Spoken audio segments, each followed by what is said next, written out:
lokaci yon gono kan i charda insha Allahu Duwawu yon igazi ti ira gumo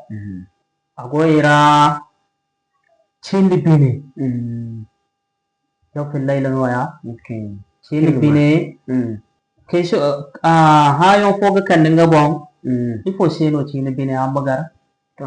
wodi ani no bai metkan to da bayan kulu chindi bine niga du haifo kan shi gane sakina wati kulkan cina al-islam ninga bon tunan da kina binara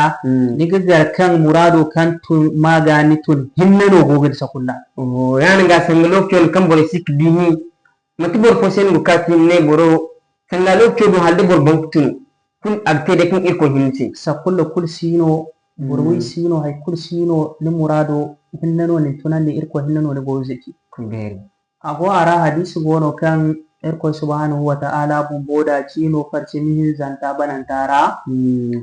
irko wati kun solantino ago irin ya silamai amma lokacin ina charchar no da kan bor maino ga ya fice ci ya fasi maino ga baya ina ce ase mai lokacin kina porto ferantino ago ai go ka bakare gon hayan ai gon hayan sanga irko mo gabon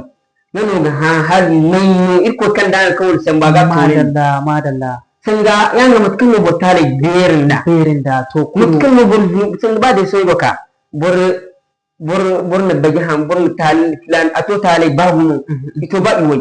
ikul kiya fa to zango ikul di to zala boga kalbe na ga hadisi no duniya ne ni wana koyo ga subhanahu wa ta'ala ne si shirkun da ni sai ni si shirkun da irkoi ni ya fice ce a gani ka ga bondu masu ya ganda nin da irkoi gamara wallahi ka irkoi ma futu wannan da ni sai ya fa